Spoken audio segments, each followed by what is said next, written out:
Hello dear এসপিরেন্টস, Haringhata study সার্কেলে সবাইকে স্বাগত। আমি আর কে দেব। সদ্য সমাপ্ত ডাব্লিউবিপি এক্সামে যে ইংলিশ কোয়েশ্চেন্সগুলো এসছে আমরা এক্ষুনি তার অ্যান্সার দেখে নেব এবং অবশ্যই সাথে এক্সপ্লেনেশন থাকবে। তাহলে কথা না বাড়িয়ে ক্লাসে ফোকাস করি। তো আজকে যে কটা বুকলেট সিরিজ তোমরা দেখেছো, 4টে বুকলেট সিরিজ ছিল, তার মধ্যে যে কোনো একটা বুকলেট সিরিজের নাম্বারিংটাকে আমরা ফলো করেছি, তাই 1, 2, 3 দেওয়া হয়নি। বুকলেট সিরিজে যে নাম্বারিং ছিল ওই পার্টিকুলার বুকলেট সিরিজে আমরা সেটাই ফলো করেছি। হোপফুলি বোঝাতে পেরেছি তোমাদের। তাহলে আজকের ক্লাসের প্রথম প্রশ্নটা দেখো। প্রথম প্রশ্ন হচ্ছে মোর দেন 1 person was killed in the accident. তো আপাত দৃষ্টিতে মনে হবে মোর দেন 1 পার্সন, একজনের বেশি, তাহলে সাবজেক্টটা প্লুরাল হয়ে গেল। বিষয়টা সেটা নয়। তার পেছনে কি লজিকটা কাজ করছে দেখো। মোর দেন 1 প্লাস নাউন। কনস্ট্রাকশন যদি এইরকম হয় কোনো সেন্টেন্সের যে মোর দেন 1 দিয়ে শুরু হচ্ছে, মোর দেন 1, তারপর একটা নাউন আছে, যদি কনস্ট্রাকশনটা এরকম হয় তাহলে তারপর সবসময় সিঙ্গুলার অক্সিলারি ভার্ব বসাতে হয়। এটাই গ্রামার বলে দিচ্ছে। তাহলে এই সেন্টেন্সে সেটা দেয়া আছে। দ্যাট মিন্স এই সেন্টেন্সের কোনো বাড়তি ইমপ্রুভমেন্ট প্রয়োজন নেই। অ্যান্সার হবে অপশান ডি। তাহলে question number 2, option D. Next one, prohibit শব্দটির সিমিলার মিনিং বা সিনোনিম চাই। সমার্থক শব্দ। প্রহিবিট মানে কি? বাধা দেয়া বা নিষেধ করা বা মানা করা। Very easy, forbid. এটাও ভার্ব, এটাও ভার্ব, দুটোই ভার্ব। আচ্ছা, তাহলে question number 3, option C. Next one কি বলছে? Sentence improvement. কি বলছে? You must complete this work up to Sunday. রবিবার নাগাদ বা রবিবারের মধ্যে তোমাকে কাজটি অবশ্যই শেষ করতে হবে। তো আমাদের সেন্টার অফ অ্যাট্রাকশন হচ্ছে আপ টু সানডে। একটা ইনকারেক্ট ফ্রেজ এটা। তাহলে এখানে সঠিক অ্যান্সার কোনটা হবে? আগে অ্যান্সারটা বলে নিই। By Sunday. বাই সানডে মানে হয় রবিবারের পূর্বে অথবা রবিবারেই কাজটি শেষ করতে হবে। তাহলে এখানে রাইট অ্যান্সার হবে বাই সানডে। হোপফুলি অনেকেই সেটা পেরেছো। তাহলে question number 10, option A. Next question, select the antonym of plentiful. তো কোয়েশ্চেন করানোর ফাঁকে একটু বলে নিই, খুব ভালো লাগছে যে কোয়েশ্চেনগুলো এসছে এটা দেখে, কারণ আমাদের ছাত্রছাত্রীরা, হরিণঘাটা স্টাডি সার্কেলের ছাত্রছাত্রীরা আজকের পরীক্ষায় প্রচুর কোয়েশ্চেন কমন পেয়েছে। এমনকি 10টা ইংলিশ এসছে, তার মধ্যে 4টেই তাদের কমন ছিল। এছাড়া ম্যাথ, হিস্ট্রি প্রত্যেকটা পার্ট থেকে তাদের কমন এসছে। বলছি না আমাদের এখানে দক্ষতা, এটাও তাদের গুড লাক। তাহলে 15 কি বলছে? প্লেন্টিফুল শব্দটির বিপরীত শব্দ কি? প্লেন্টিফুল মানে কি? প্রচুর। এটা হচ্ছে অ্যাডজেক্টিভ, একটা বিশেষণ। তাহলে তার অ্যান্সারটাও কিন্তু একটা অ্যাডজেক্টিভই হবে, সে অ্যান্টোনিম হোক আর সিনোনিম হোক।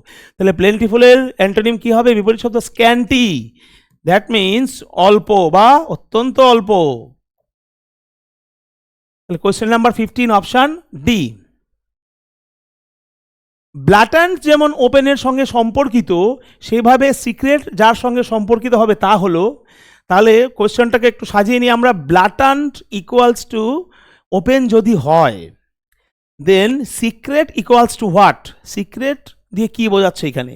তো ব্ল্যাটান্ট শব্দের মানেটা আগে বুঝতে হবে কি।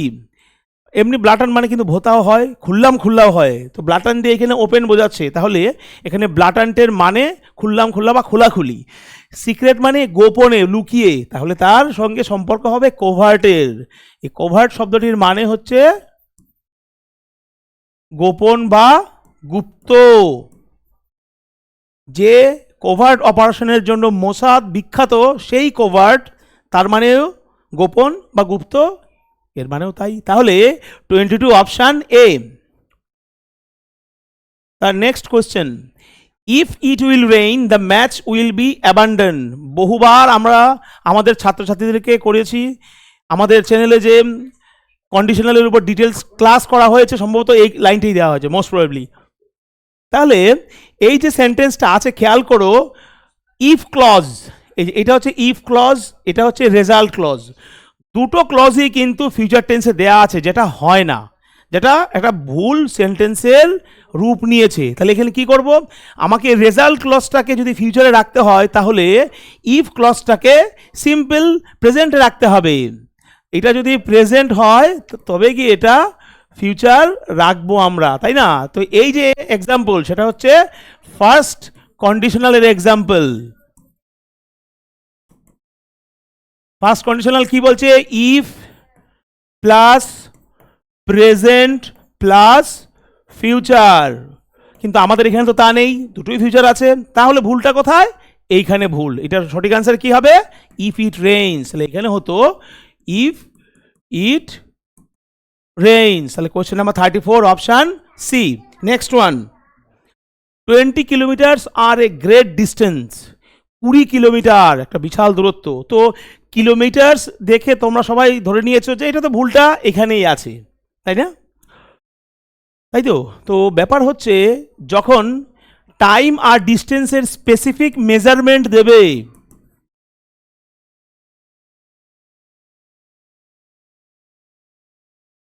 টাইম আর ডিস্টেন্সের স্পেসিফিক মেজারমেন্ট বলবে, তখন তাদেরকে ফলো করবো একটা সিঙ্গুলার অক্সিলারি ভার্ব। তাহলে 20 kilometres are not a great distance, এখানেই ভুলটা আছে, সঠিক নয়। কিন্তু এটা কি হবে answer? Is not a great distance. কি হলো তাহলে অ্যান্সারটা? 20 kilometres is not a great distance. অদ্ভুত রকম লাগছে না? কিন্তু এটাই কারেক্ট। 51 option C. শুধু মাথায় রাখতে হবে স্পেসিফিক মেজারমেন্ট অফ টাইম অথবা স্পেসিফিক মেজারমেন্ট অফ ডিস্টেন্স যদি বলে, তাদের পর সবসময় সিঙ্গুলার অক্সিলারি ফলো করে। তাহলে 51 অপশান সি। 52 আবার একটা সিনোনিম, কন্ট্রাডিক্ট। মানে কি? মানে হচ্ছে নম্রভাবে ভদ্রভাবে কিন্তু শক্তভাবে মানা করা, নিষেধ করা, যে তোমার সঙ্গে আমি একমত হচ্ছি না। অবশ্যই সেটা ভদ্রভাবে, মাথায় বাড়ি মেরে নয়। তাহলে কন্ট্রাডিক্টের সিমিলার কি হবে? ডিনাই ইমফ্যাটিক্যালি, শক্তপোক্তভাবে জোর দিয়ে বলা যে না আমি তোমার সঙ্গে একমত না। তাহলে কন্ট্রাডিক্ট স্ট্যান্ডস ফর ডিনাই ইমফ্যাটিক্যালি, সিনোনিমও এটা। 52 option A. 70 the poor villagers have waited in bitter cold for 4 hours most probably, তাই না? তো যখন দেখবো আমরা কোনো সেন্টেন্স কন্টিনিউয়াস একটা সেন্স দিচ্ছি আমরা, এবং তার মধ্যে একটা টাইম বাউন্ড কনসেপ্ট আছে, 2 ঘন্টা ধরে, 1 ঘন্টা ধরে, 30 মিনিট ধরে, 5 দিন ধরে, 1 বছর ধরে, সেই ক্ষেত্রে সেটা কিন্তু শুধু কন্টিনিউয়াস হবে না, সেই ক্ষেত্রে সেটা হবে পারফেক্ট কন্টিনিউয়াস। এটা ক্লিয়ার?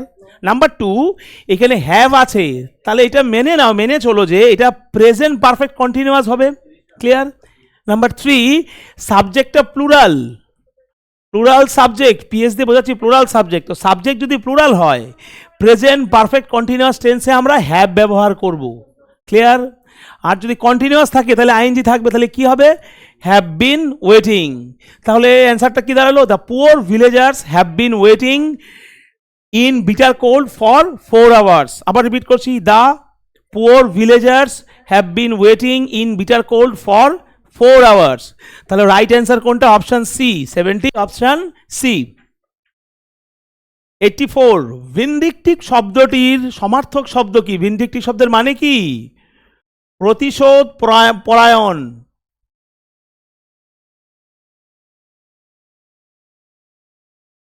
অ্যাডজেক্টিভ অবশ্যই, সিনোনিম হচ্ছে রিভেঞ্জফুল। এটার মানে যা, এটার মানে তা। তাহলে 84 হচ্ছে অপশান ডি, ভিন্ডিকটিভের সিনোনিম হচ্ছে রিভেঞ্জফুল। তাহলে এই 10টা কোয়েশ্চেনই এসেছিল, তার আমরা অ্যান্সার দেখলাম এবং অবশ্যই এক্সপ্লেনেশন দেখে নিলাম, এবং একে একে আমাদের হরিণঘাটা স্টাডি সার্কেলের ইউটিউব চ্যানেলে তোমরা বাকি যে বিষয়গুলো এসেছে, বাকি যে কোয়েশ্চেনগুলো এসছে, সেগুলোরও অ্যান্সার উইথ এক্সপ্লেনেশন পেতে থাকবে। নেক্সট ভিডিওতে দেখা হচ্ছে।